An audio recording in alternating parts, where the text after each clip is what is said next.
En el nombre del Padre, y del Hijo, y del Espíritu Santo. Dios te salve María, llena eres de gracia, el Señor es contigo. Bendita tú eres entre todas las mujeres, bendito es el fruto de tu vientre, Jesús. Santa María, Madre de Dios, ruega por nosotros pecadores, ahora y en la hora de nuestra muerte. Amén.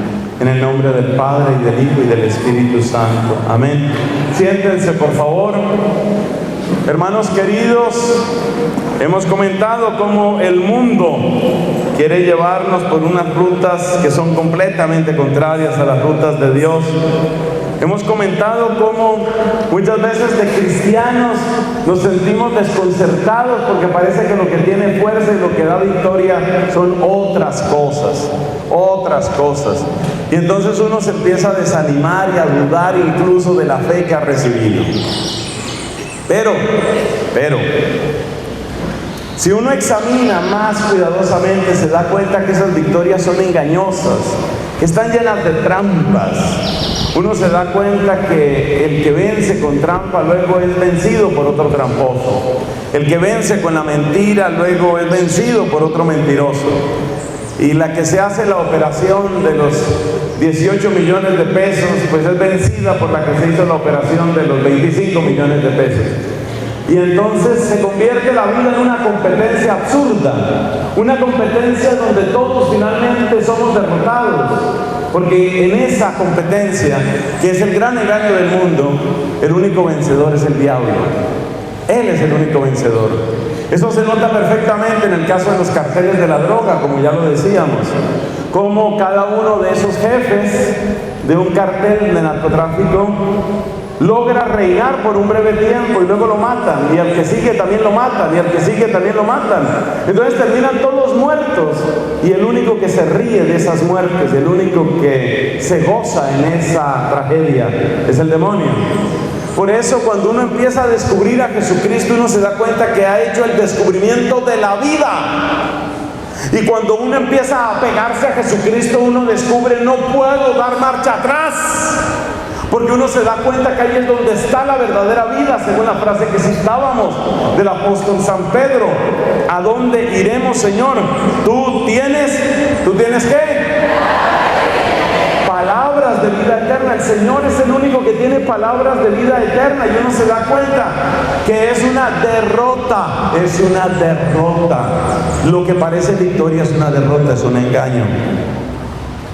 Ahora bien, cada persona que hace este descubrimiento es una chispa de luz en la noche. Una chispa de luz. ¿Qué somos nosotros? Cristo siempre habló de algo pequeño, como un granito de mostaza. ¿Te acuerdas qué dijo? Un granito de mostaza. ¿A qué se asemeja el reino de Dios? A un granito de mostaza. Si tuviera fe, un granito de mostaza. Eso sí, para eso sí están listos, benditos. Hermosa está. Eso dice él. Bueno, luego mejoramos afinación, pero por ahí es. Entonces, el reino de Dios es así, es pequeñito. Y a veces uno quiere ser ya grande. Uno piensa: ¿cuánta gente tiene Cúcuta? Y somos tan poquitos. Y entonces uno se siente así como triste. Pero somos chispas. Y Cristo nos dice en Juan capítulo 4, nos dice: levanten los ojos y vean. ¿No dicen ustedes que faltan tantos meses para la cosecha? Levanten sus ojos y vean. Los campos están maduros. Si nosotros no dudamos del poder de Dios, también nosotros nos convertimos en chispas. Van a levantar la mano los que les haya sucedido lo que voy a contar aquí, que le pasó a una amiga mía. Ella trabajaba en un laboratorio clínico y ella era muy creyente y siempre llevaba un escapulario de la Virgen del Carmen y tenía una pulserita que era un rosarito, y en su escritorio había puesto una imagencita de Cristo crucificado. Y los compañeros y las compañeras se burlaban de ella.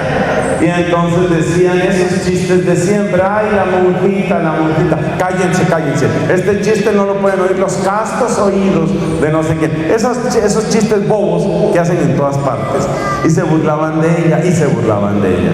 Pero como ella había tenido la experiencia de tener su corazón lleno del poder de Dios, como ya le había caído el aguacero transformante del que hablábamos en la charla pasada, como ya había sido transformada por el poder del amor de Dios, ella sabía lo que ha dicho Cristo. ¿Qué dijo Cristo? En el mundo tendréis luchas. Juan capítulo 16, en el mundo tendréis luchas, pero ánimo. ¿Qué sigue? Yo he vencido al mundo. Me gusta que respondió. Ya usted también me cae bien. Van dos personas que me caen bien. ánimo, yo he vencido al mundo. Entonces esta que trabajaba en su laboratorio clínico, ella oía eso, pero cada vez que se burlaban de ella, cada vez que le decían tonta, rezandera, usted no ha visto los escándalos de la iglesia, todos esos sacerdotes son unos hipócritas, todos son unos pederastas, todos esos lo que buscan es la plata. Y bueno, a veces hay gente que se dedica a atacar a los sacerdotes, y a veces los sacerdotes damos motivo para que nos ataquen. Entonces, esta mujer ya sabía que vendrían esos ataques, ya ella conocía perfectamente eso.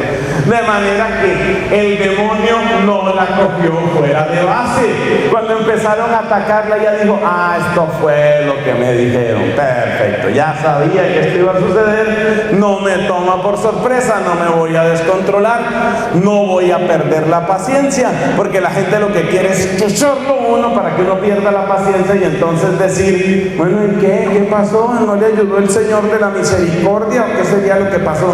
Y es a burlarse de uno. Eso es lo que la gente quiere, llenarlo a uno de burlas y de confusión. Pero esta chica no cayó en eso. Ella firme. Después de unos meses se cansaron de los chistes tontos, de los castos oídos y de todas esas bobadas. Ya ellos se cansaron de eso y ya no le dijeron más. Pero entonces vino otra fase muy interesante. Cuando alguna de las compañeras tenía un problema, ¿a dónde iban? ¿Dónde ella? Cuando a una compañera se le enfermó un hijo, una cosa rara en la sangre, no me pregunten términos médicos que yo de eso no sé, una cosa rara ahí en la sangre, ¿a dónde va? Donde la rezandera, donde la monja, donde la casta, la piadosa, la no sé qué, la beata, todas esas cosas le decían. Fue allá: ay, mira, tú cómo estás más cerquita de Dios. Ya no venían como lobos, ya venían como ovejas. Tú cómo estás así tan cerquita de Dios, me ayudas con una oracióncita por mi hijo. Y esta, para sus adentros, pensó: claro, esto también tenía que pasar. Y tomó la sabia decisión de que jamás iba a desquitarse de nadie, porque le hubiera podido decir: ¿y qué? ¿No dice que yo soy rezandera? Pero no, ella entendió: este es el momento, esta es la hora de la misericordia, esta es la hora de Dios, esta es la hora de Dios, yo no puedo cometer un error aquí. Y se dedicó a acoger una por una las compañeras, a acogerlas, porque eran sobre todo mujeres ahí, a acogerlas y tal. Entonces ya la gente no solo no se burlaba, sino que ya se convirtió en la gran amiga y la gran líder de ese grupo, porque la gente sabía que esta era una mujer honrada, coherente, una persona con la que se podía contar. ¿Se da cuenta cómo reina la qué? ¿La qué? ¿Cómo reina qué? Así las chispas van llegando a las otras personas, Claro que se van a burlar de nosotros, claro que nos van a decir tontos. Una mujer joven que crea en Cristo y que esté soltera tiene que escuchar muchas porquerías y vulgaridades, porque esa extorsión utilizan también algunos hombres que son realmente repugnantes en su comportamiento. Entonces empiezan la extorsión afectiva, ¿no? La extorsión afectiva, ¿cómo es? Ay, no, yo pensé que tú eras más moderna, que no eras tan mojigata, te quedarás sola para siempre, sola. Entonces le echan así como una triple maldición en hebreo, y la pobre muchacha siente: si no me dejo manosear, si no me acuesto con el novio, quedaré sola. Hay que saber que esos ataques van a venir y hay que saber que uno tiene que mantenerse firme. Y si usted se mantiene firme, tarde o temprano, los mismos que le atacaban a usted, vuelven ahí. Mira, si me puedes ayudar, tú que me aconsejarías, me puedes escuchar un momento, haces una oración por mí. Eso se llama ser chispa. Ser chispa, ¿para qué? Para propagar el incendio del amor de Dios a nosotros. Eso es lo que significa ser chispa. Vamos llevando esa luz a los hermanos. Pero hay que tener paciencia y hay que tener resistencia. El capítulo número 16 de los Hechos de los Apóstoles, por favor escriba usted, es la única que realmente da ejemplo de tomar apuntes. El capítulo 16 de los Hechos de los Apóstoles nos cuenta una historia impresionante de lo que le sucedió a San Pablo. San Pablo acababa de llegar a la ciudad macedonia de Filipos y allá fue acusado por algunos de los líderes judíos y entonces fue apaleado en público y fue encarcelado. Y en lo más profundo del calabozo estaba Pablo con su compañero de misión llamado Silas. ¿Qué hicieron ellos allá?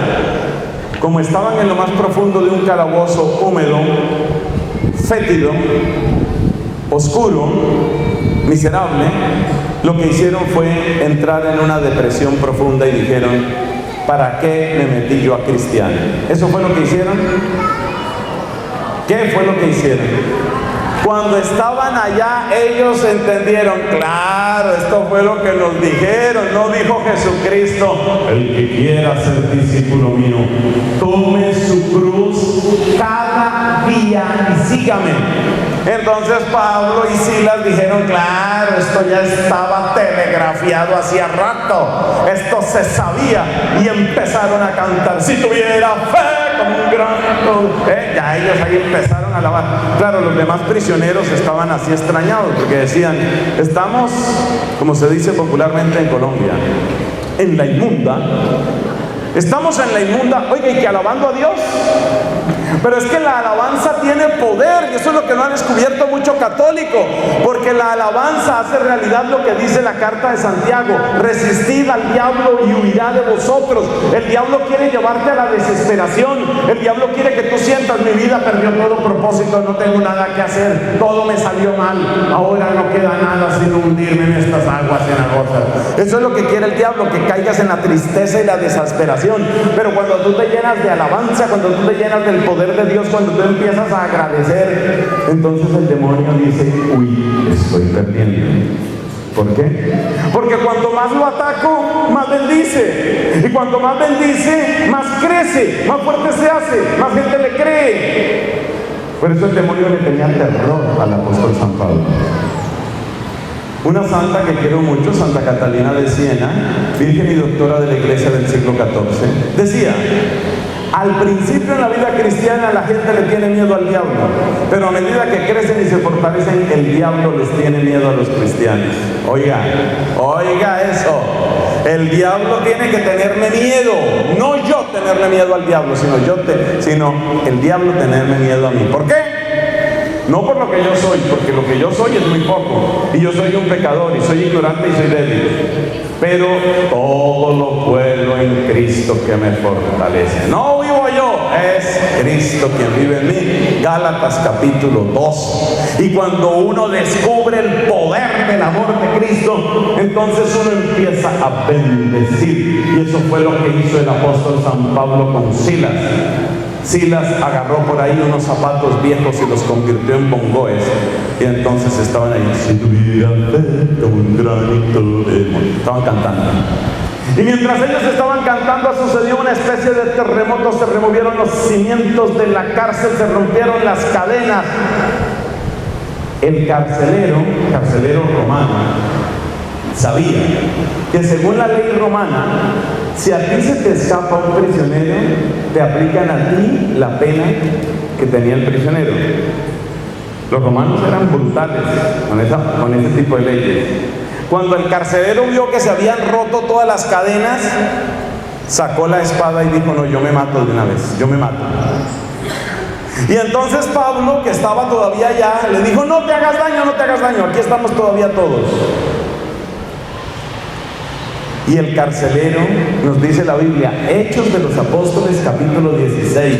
Es que hay que leer la Biblia, hermanos, hay que meditar la Biblia, hay que orar con la Biblia. El carcelero, ¿qué hizo? Se arrojó a los pies de Pablo y le dijo: ¿qué tengo que hacer?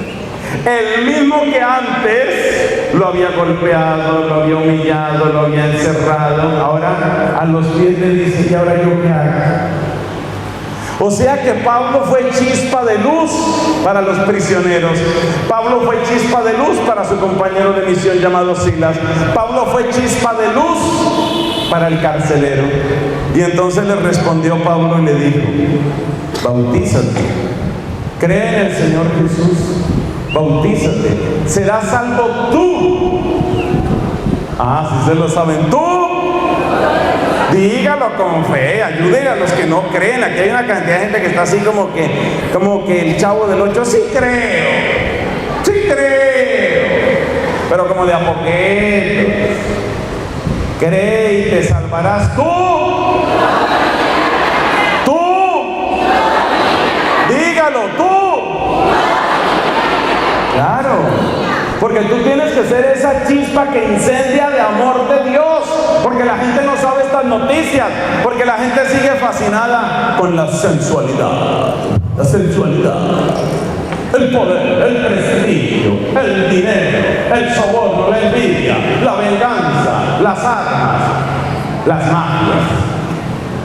Pero cuando uno empieza a darle fe, a darle verdadera fe al Señor Jesucristo, cuando uno empieza a creer verdaderamente en el poder de su sangre, cuando uno empieza a creer verdaderamente en su palabra, que nos ha llegado a través de la iglesia, porque la fe no nos ha llegado volando por los aires, la fe nos ha llegado en la iglesia. Hagan el favor de no decapitar a Jesucristo. Cristo es cabeza del cuerpo, que es la iglesia. El que dice: yo creo en Cristo, pero yo no creo en eso de la iglesia, estás decapitando, hermano. Cristo ha querido ser cabeza de la iglesia, que somos por supuesto todos. Entonces, cuando empezamos a creer de verdad en el Señor Jesús, nos convertimos en chispas. ¿Cuáles son los 3 pasos para convertirse en chispa? Bueno, ya ahí terminó la introducción. 3 pasos para convertirse en chispa. Tengo que ser breve, porque me dijeron: Fray, lo queremos mucho, pero sea breve. Entonces, bueno, está bien. Les voy a creer lo de que sea breve. Bueno, entonces dice aquí, mire, 3 pasos para llegar a ser chispas. Los 3 pasos se llaman la cruz, la Pascua y Pentecostés. Ese es el camino que recorrieron los apóstoles para llegar a ser chispas. ¿Por qué? Porque se necesita, por ejemplo, yo veo aquí esta juventud, se necesita que usted sea chispa ahí donde está usted, en el colegio, en la universidad, en su trabajo. Usted en su vecindario, por ejemplo, hay un barrio que se llama, o que lo llaman así, eso no es aquí, no, claro. Hay un barrio que se llama Chisme Fresco. Entonces, claro, una manada de viejas chismosas, murmuronas, eso despellejan y despedazan la fama de cualquiera. Eso, el que entra de ahí no sale. Espantoso. Usted tiene que ser chispa de la verdad y el amor de Dios ahí. Como decía un santo sacerdote: sea usted el sepulcro del chisme. Lo que llega a usted, con usted muere. Sea usted el sepulcro del chisme. Qué hermosura, qué belleza. Entonces, usted tiene que ser chispa ahí donde está. Está trabajando en un hospital, sea luz de Dios ahí. Está trabajando en un laboratorio, ahí. Está trabajando en una oficina pública, ahí. Ahí es donde le toca a usted. Ahí es donde tiene que ser chispa. Y donde aprende a ser verdadera linterna, luz del mundo, como dice Jesucristo. 3 pasos: cruz, Pascua y Pentecostés. Cruz, Pascua y Pentecostés. Se lo repito lo último vez: cruz, Pascua y Pentecostés. ¿Qué es lo que tiene que aprender uno en la cruz? Esto aquí todo va de a 3. Ahora ya, por ejemplo, esta ilustre señora también me cae bien. Van 3 personas. ¿Qué es lo que tengo que aprender en la cruz? En la cruz, y por eso la cruz es irreemplazable. Por eso a mí realmente no me gustan esas imágenes que yo las llamo del Cristo del gimnasio, que son las imágenes supuestamente del resucitado. La resurrección no es algo que quepa en imágenes de esas. Y ustedes miran todos los resucitados y parecen recién salidos del gimnasio. No me gusta. ¿Por qué? Porque el resucitado, esas imágenes, el resucitado de verdad, por supuesto que nos enseña todo. Nuestro Señor Jesucristo, que fue el que se le apareció a Santa Faustina. El resucitado de verdad sí nos enseña todo. Pero las imágenes del resucitado no logran plasmar cómo las llagas de dolor se convirtieron en manantiales de gracia. Eso no lo logra plasmar ninguna artista. Entonces, ¿qué pasa? Que en esos Cristos del gimnasio, lo único que tienen en las manos son unas manchitas rojas, que parece que es como una ronchita. Entonces son el Cristo de la roncha. Sí, parece eso, un piquete de zancudo. Lo mismo en los pies, aparecen ahí, hay como unas bolitas, como que se inflamó, como que le talló la sandalia. Ay, no. Tiene que verse el Cristo crucificado. ¿Por qué? Porque el dolor de la cruz es el gran despertador que me recuerda la gravedad del pecado, hermano. Porque uno tiene que ver que el pecado es el que ha llevado a Cristo hasta esa condición. ¿Cómo fue la conversión de Santa Teresa de Jesús? No fue viendo Cristos bonitos, fue viendo un Cristo horroroso, el Cristo azotado y amarrado a la columna. Cuenta la misma Teresa de Jesús, bendita sea su memoria, santa mujer española. Cuenta Teresa de Jesús, vi esas llagas y empecé a llorar con abundancia, contemplando qué poco, cuánto me había amado Él, Cristo, y qué poco había agradecido yo tanta sangre, tanto sudor y tanto amor. Si le hubieran mostrado a Santa Teresa de Jesús un Cristo del gimnasio, ella hubiera pensado, no, esto aquí le echamos un poquito de isodine y se le baja esa roncha. No, Cristo crucificado. Yo sí les digo, enamórense de Cristo crucificado. Yo predico, no nos predicamos a nosotros mismos, sino a Cristo y crucificado. Enamórense del crucificado. Ese es el que ha tenido poder, ese es el que ha mostrado. ¿Qué es lo primero que muestra la cruz? La gravedad del pecado. El pecado es grave, el pecado no es un juego. El demonio nunca juega, el demonio siempre dispara a muerte y a muerte eterna, siempre. Entonces la gravedad del pecado aparece ahí en las llagas de Cristo. Enamórense de Cristo crucificado. Le decía Catalina de Siena, una sobrina suya que iba a entrar a una comunidad religiosa: busca reposo en la cruz. Enamórate del crucificado. Segundo, cuando yo contemplo las llagas de Cristo, el dolor de Cristo, entonces se hace realidad lo que decíamos en la predicación pasada. Ahí entra el conocimiento de sí mismo. Ahí entra el descubrimiento de quién soy yo. ¿Por qué está Él en la cruz? ¿Es un tonto? ¿Es un loco? ¿Es un impostor? No. Es el Hijo de Dios. ¿Y por qué está ahí? Por amor a nosotros los pecadores, como ofrenda viva, como sacrificio santísimo, por mí, me amó y se entregó por mí, dice San Pablo. Eso se descubre en la cruz. Y esa experiencia es la que sella tu corazón con la lluvia que mencionábamos en la charla pasada. Esa experiencia de que Cristo realmente me ha amado a mí. Y eso te lleva al conocimiento de ti. Y te aseguro que no se puede salir de una hora de contemplación de la cruz sin ganar toneladas y toneladas de paz y de humildad. Y ese es el comienzo de la renovación. Esas son las herramientas para que luego tú puedas llevar la chispa de Dios a otro. ¿Tú crees que con esa puerca soberbia que llevas por todas partes, tú crees que con esa amargura tan espantosa vas a conquistar corazones para el Señor? ¿No te das cuenta de que tu amargura lo que estás llevando es un mensaje de odio y un mensaje de división y un mensaje de derrota? Por eso precisamente necesitamos esta maravilla de la cruz de Cristo. A medida que uno va entrando en esa contemplación de la cruz de Cristo, uno se va dando cuenta quién es uno. Y entonces va bajando realmente esa soberbia. Y yo te digo una cosa, cada centímetro, cada milímetro que tú disminuyas en la soberbia son kilómetros que pones entre tu corazón y el demonio. Santiago, el apóstol Santiago dice: resistid al diablo y huirá de vosotros. Y la manera de resistir es eso: el demonio no soporta la humildad, no la soporta. Por eso no hallaba cómo entrarle a la Santísima Virgen María, porque ella es la humilde esclava del Señor y no logra por dónde llegarle, porque la puerta por donde siempre se entra el demonio es la puerta de la soberbia. Lo que yo creo que soy, lo que yo creo que puedo, lo que yo creo que tengo, lo que yo creo que valgo. Pero la persona humilde que sabe que todo su tener, todo su ser y todo su haber vienen de Dios, esa persona no haya cómo llegarle al demonio.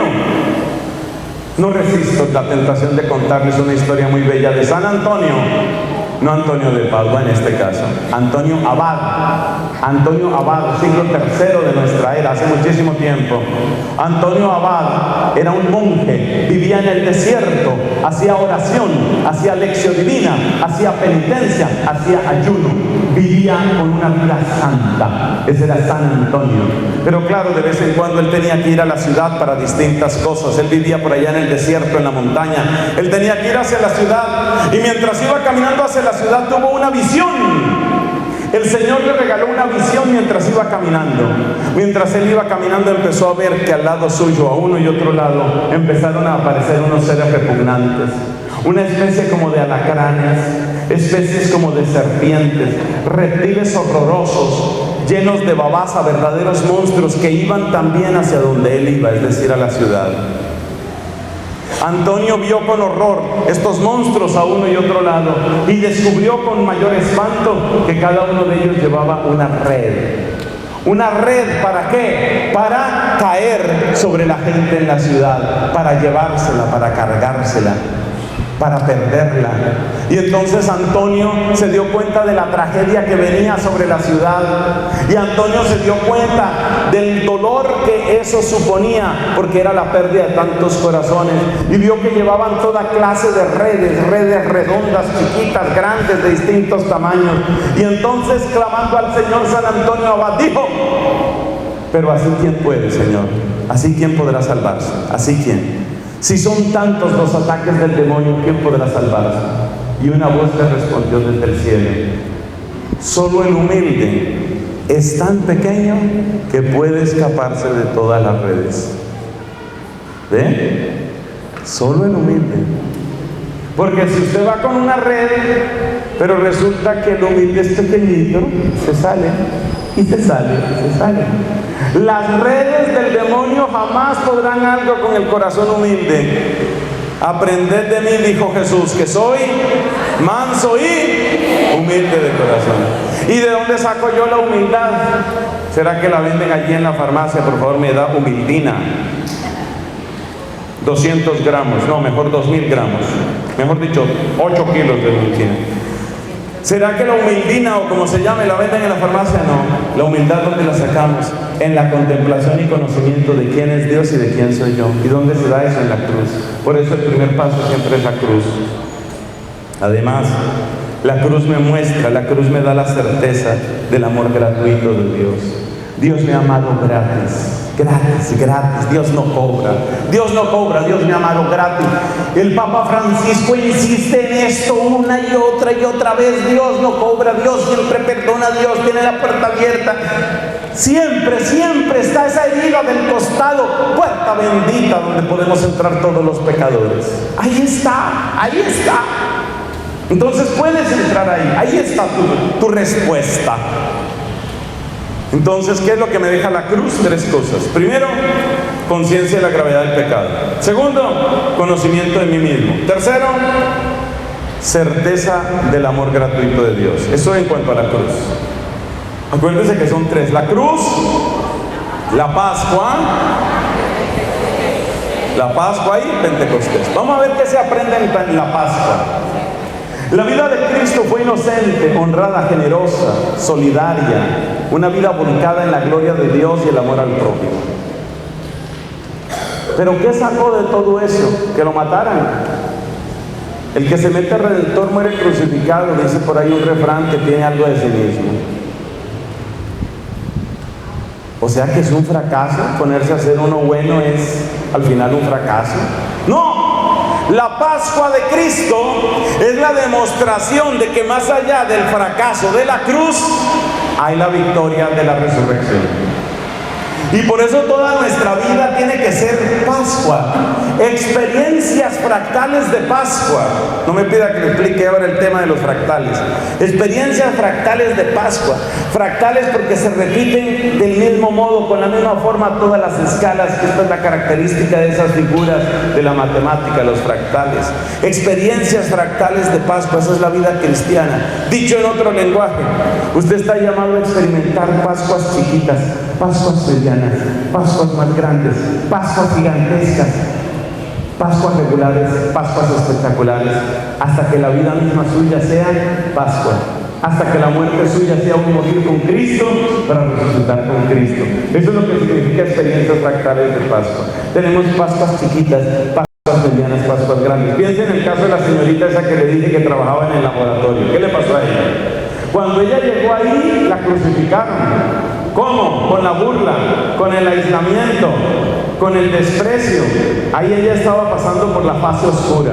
Pero ella perseveró y le llegó ¿qué? La subida, la Pascua. Después se dio cuenta de que era la persona más querida, más apreciada, más respetada, más amada de ahí. Y prácticamente ella era la que guiaba a las demás. Eso se llama Pascua. Entonces uno tiene que tener Pascuas chiquitas. Tiene que tener Pascuas chiquitas que son certeza. ¿Certeza de qué? Confirmación del camino de Cristo. Segundo, la Pascua es la fuente de la generosidad. ¿Por qué? Usted ve que Cristo se encontró con los apóstoles. ¿Qué fue lo primero que le dijo Cristo a los apóstoles cuando se encontró con ellos? ¿Qué les dijo? Les dijo: manada de traidores, bonitos ser amigos ustedes, ¿no? ¿Eso fue lo que les dijo? Shalom, Eirene Gemini, la paz con vosotros, paz vobiscum. Dilo en el lenguaje que quieras. Ese fue el saludo de Cristo. Y esa generosidad de Cristo con los mismos que lo habían traicionado, con los mismos que lo habían abandonado, esa generosidad es la que tiene que llenar nuestro corazón, porque lo que más amarga la vida es que uno está llevando cuentas de todo lo que me hicieron, y es que me la hicieron, y lo que me hicieron, y me hicieron, y me hicieron. Pero hay un salmo en la Biblia que es el Salmo 130 que le da la vuelta completamente a ese enfoque. El Salmo 130 dice: si llevas cuenta de los delitos, Señor, ¿quién podrá resistir? Pero de ti procede el perdón y así infunde respeto. Salmo 130. Si llevaras cuenta de los delitos, Señor, ¿quién podría resistir? Entonces, ¿qué es lo que nos cuenta la Pascua de Cristo? Que Dios es capaz de pasar por encima de ese conteo espantoso de todas nuestras miserias y pecados. Y eso es una maravilla, porque uno en cambio se la pasa llevando cuentas. Esta me la hizo, ese me la hizo también. Yo tengo una cuentica ya con el señor ese, y ese señor está ahí, y esta niña aquí. Y entonces uno tiene la cabeza ocupada con esa contabilidad, que es una contabilidad satánica, porque es una contabilidad que te hace propenso, te hace propensa a la amargura y a la venganza. Todas esas cuentas que tú llevas: este me la hizo, no, 3, no, 4 veces me la hizo, y ese de allá, ese, y aquel también, y el gordito ese también me la hizo. Todas esas cuentas que son cuentas de tinieblas y que son cuentas satánicas que uno lleva en la cabeza solo sirven para amargura. La Pascua nos muestra que el sol sale para todos. La Pascua nos cuenta que uno es capaz, en el nombre del Señor, uno es capaz de arrojar todo ese resentimiento. Le voy a enseñar una oración que yo la enseño en todas partes. Esa oración es: Señor, cumple tu voluntad en... Y ahí viene una rayita. Y ahí pone usted el nombre de la persona que usted más le haya hecho daño. Es una oración para descargar el corazón. Es una oración para tener Pascua. Es una oración para dejar de estar llevando cuentas. Entonces supongamos que usted tiene una amiga que después se volvió enemiga, con un nombre así bien bonito. Yo siempre cito ese nombre porque es bonito, hipoplasia. Entonces, esta amiga suya llamada Hipoplasia, realmente era amiga, pero le hizo una traición muy horrible y usted ya la considera más bien enemiga. Y usted tiene un resentimiento, y usted tiene una libretica donde usted apunta: Hipoplasia me la hizo y me la repitió, pero el que me la hizo me la paga y me la paga porque me la paga. Y usted tiene su amargura, y usted por la noche se pone 3 cobijas, mejor dicho, se pone la sábana, se pone una cobija y se pone encima la amargura. Y luego cuando va a desayunar, entonces usted se come una pequeña arepita y usted se toma un poquito de café y usted se come su galleta de amargura para que no se me olvide que le tengo rabia y hipoplasia. Y cada vez que se va a tomar un poquito de agua, que yo no sé por qué me taparon esta agua, cada vez que se va a tomar el poquito de agua, entonces usted dice: bueno, me voy a tomar un poquito de agua y que esta agua me recuerde que le tengo rabia y hipoplasia. Déjenme por bien. Así es el resentimiento es ese, como si usted se estuviera tomando su odio todo el tiempo, como si usted se estuviera arropando con su odio.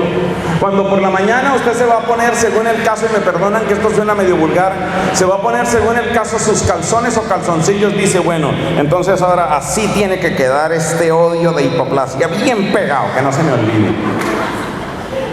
Entonces llevan el odio como los calzones, así bien pegado, como los calzoncillos, bien pegado.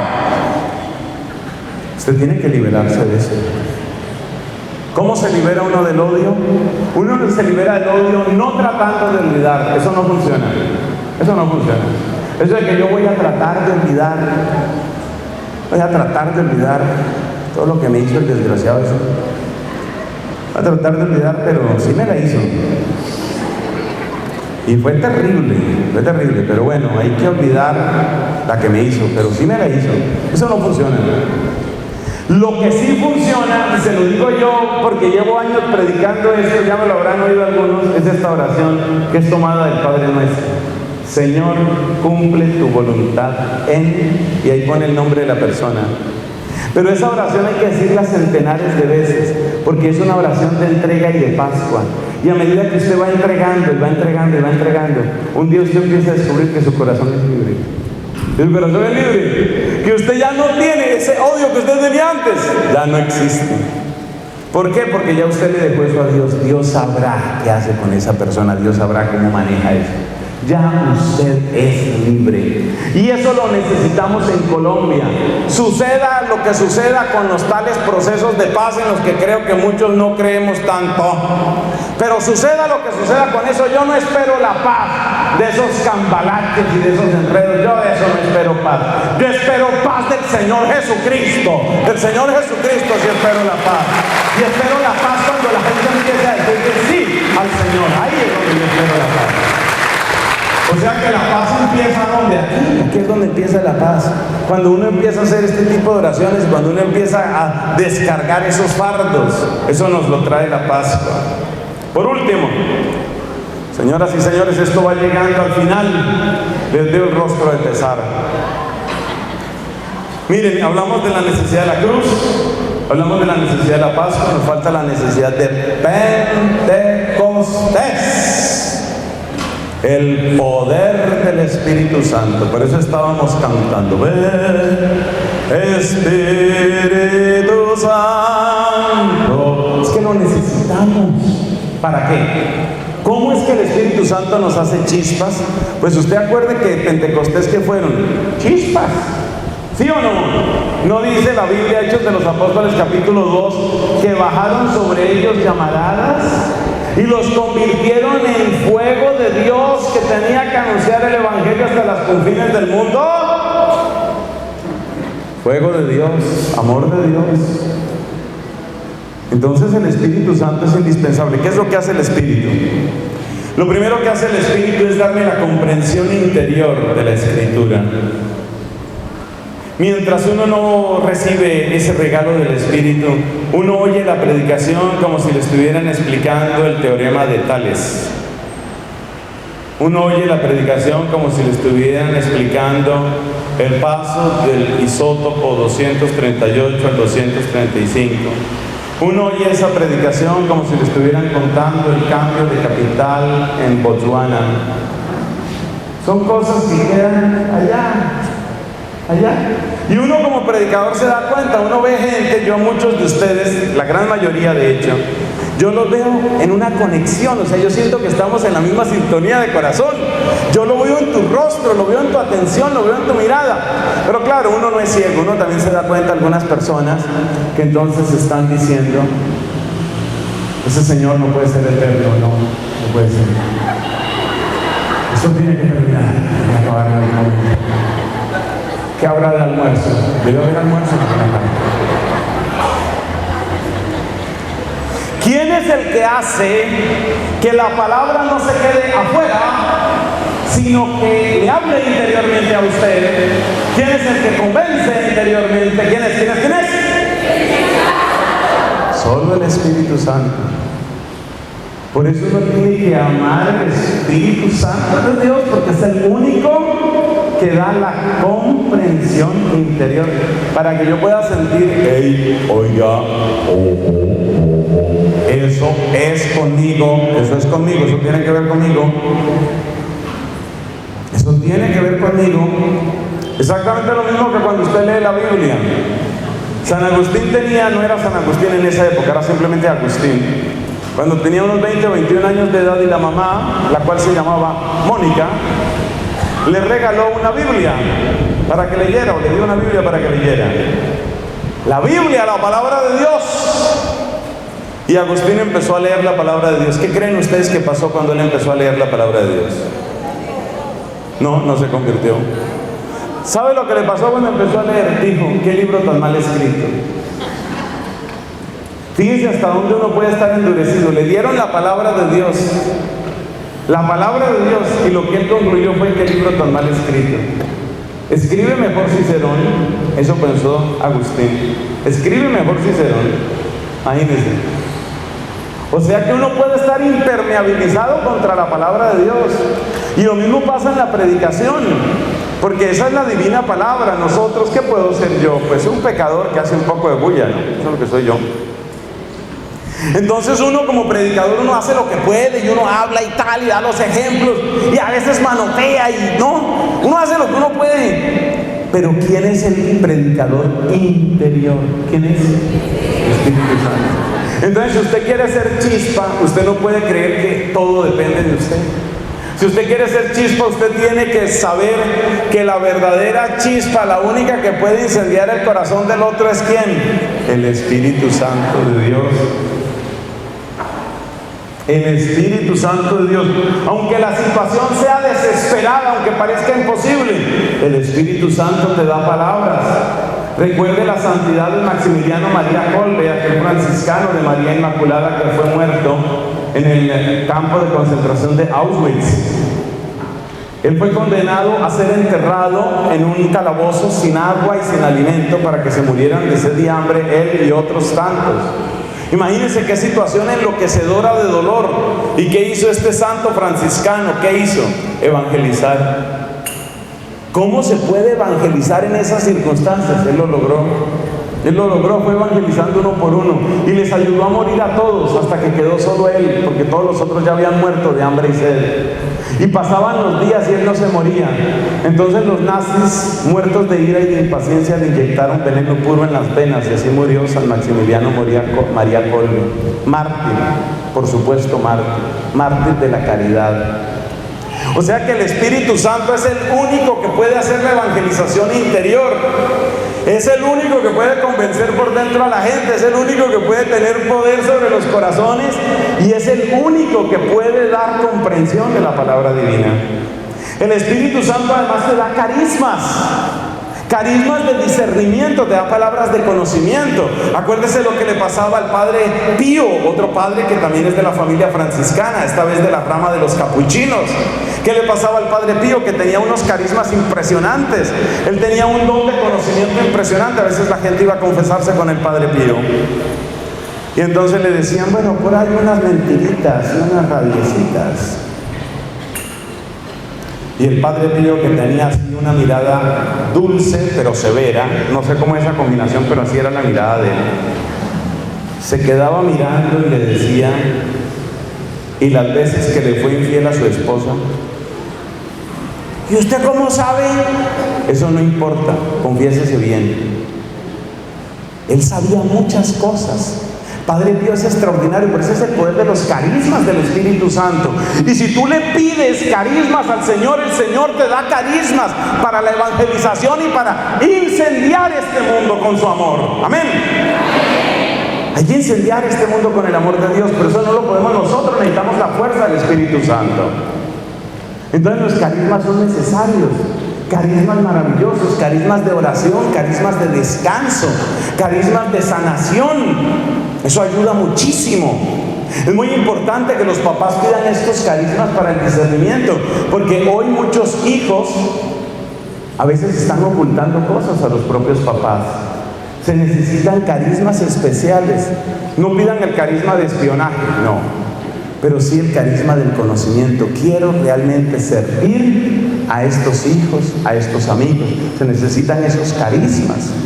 Y el Espíritu Santo es el que da esos carismas y da los dones. Y por último, el Espíritu Santo es el que nos da la comprensión de la palabra divina. Muchas personas a lo largo de estos años de servicio al Evangelio me han compartido testimonios impresionantes de cómo hay ocasiones en que están hablando, por ejemplo, con una persona a la que quieren evangelizar y de repente Dios les da como la palabra precisa, como la cita bíblica precisa. El Espíritu Santo es la memoria de Dios obrando en ti. Eso es una belleza, el Espíritu Santo, porque con esa memoria, y es que Jesús lo prometió, capítulo 16 de San Juan, Jesús prometió: el Espíritu Santo os recordará lo que yo os he dicho. El Espíritu Santo te da memoria, pero una memoria sobrenatural, para saber exactamente qué se aplica en el momento en el que tú tienes que hablar. El Espíritu Santo te da una comprensión profunda. Algunas personas se quejan, dicen: Padre, yo trato de asistir a la Santa Misa todos los días. Ay, Padre, pero es que no es fácil, Padre. Yo a veces voy y yo no entiendo esa homilía, yo no entiendo ni lo que dicen ahí, yo no sé, yo me aburro, yo me canso y no lo entiendo. Pida el Espíritu Santo. El Espíritu Santo para usted, el Espíritu Santo para el sacerdote o diácono que está predicando. Y muchas veces el Espíritu Santo reemplaza al predicador, porque nosotros como predicadores a veces muchas veces no estamos a la altura del mensaje que tenemos que dar. Lo dijo San Gregorio Magno muy claramente. No estamos a la altura de lo que tenemos que anunciar. Y también San Agustín, uno de los grandes doctores de la iglesia, decía, cuando ya despedía a la gente, les decía: vayan, vuelvan a sus casas, el Espíritu Santo les enseñará mejor de lo que yo les estoy diciendo. Y eso lo decía San Agustín, que quizás es de los más grandes predicadores después de San Pablo. Mire esa maravilla. O sea que el Espíritu Santo es maestro interior.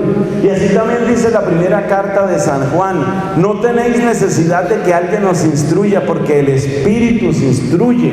Y el Salmo 16 dice: el Señor me instruye internamente. O sea que Dios sí va alimentando. Y aunque usted no tenga el mejor predicador en su parroquia, y aunque usted no tenga los mejores libros de teología, y aunque usted no haya estudiado en las grandes universidades según los criterios de este mundo, si usted está pegado del Espíritu Santo, el Espíritu le empieza a enseñar y a enseñar y a enseñar. Es tan bello lo que muestra el Espíritu. En nuestros grupos de oración muchas veces lo hemos visto obras preciosas. El jueves pasado nada más estábamos reunidos con unas 30 personas. Entre ellos hay doctores, así, pero doctores, no con el doctorado que dan aquí todos los abogados, no, doctores. Gente que ha hecho su estudio universitario y después su maestría y después su doctorado. Incluso este servidor de ustedes, aquí donde me ven parece increíble, yo soy doctor en teología, vean, para que vean. Pero ¿saben una cosa? Estábamos ahí, simplemente estoy al servicio de ustedes. Mire, estábamos ahí en esa oración. Y así que la gente va haciendo oración compartida. Y una señora, que yo sé que no acabó bachillerato y que creo que no acabó la primaria, empieza a hacer su oración. Les dije que yo era doctor en teología para contarles que creo que tengo más o menos criterio sobre qué es teología y qué es la fe católica. Oiga, esta viejita que además tiene la voz un poquito temblorosa,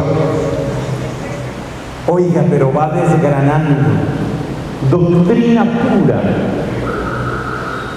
Esa habitación donde estábamos, ese salón, quedaba oliendo a incienso y a evangelio cuando oraba esta mujer.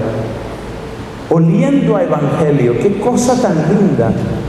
Y yo decía, esto es el poder del Espíritu Santo, porque esta señora creo que no ha terminado primaria, creo que nunca terminó la escuela elemental, mucho menos bachillerato. Y qué manera de expresarse, qué comprensión de la palabra de Dios, qué comprensión del momento que estamos viviendo, qué comprensión de la guerra espiritual en la que estamos envueltos todos. Nos quedamos todos asombrados, y no fue un accidente, porque varias veces ella ha recibido unas oraciones de Dios. Yo digo, la próxima tengo que grabarla. Es que es una hermosura lo que Dios le da a esa mujer. No tiene estudio, pero la apertura de ella al Espíritu Santo es total. Y no tiene ninguna presunción y no quiere dominar a nadie y no quiere controlar nada. Simplemente ella es de Dios. Ella es de Dios. Y eso es hermosísimo, hermosísimo. ¿Y quién hace posible eso? El Espíritu Santo. Entonces hay que creer en el poder del Espíritu Santo. Esos son los 3 pasos. Fíjense que sí se podía cortica la predicación. La cruz, la Pascua, Pentecostés. Y si usted con Pentecostés se llena de ese fuego, donde usted vaya, usted quema. Donde usted vaya, usted quema. Si usted lleva el buen aroma de Cristo, por donde usted pase, queda oliendo a Jesucristo. Si usted tiene el amor del Espíritu Santo, por donde usted llega, se siente esa dulce calidez del Espíritu. Bendito sea Dios. Por eso no solo hay que creer en el reinado de la misericordia, hay que creer que ese reinado, a través de nuestra humilde persona, puede llegar a otros. ¿Y cuándo puede empezar esa transformación? ¿Cuándo? Ya, hoy, ya. No hay que esperar más. No le des largas al Señor. Ya, hoy puede empezar esa nueva vida para ti y para que seas testigo de su amor. Gloria al Padre, y al Hijo, y al Espíritu Santo, como era en el principio, ahora y siempre, por los siglos de los siglos. Amén.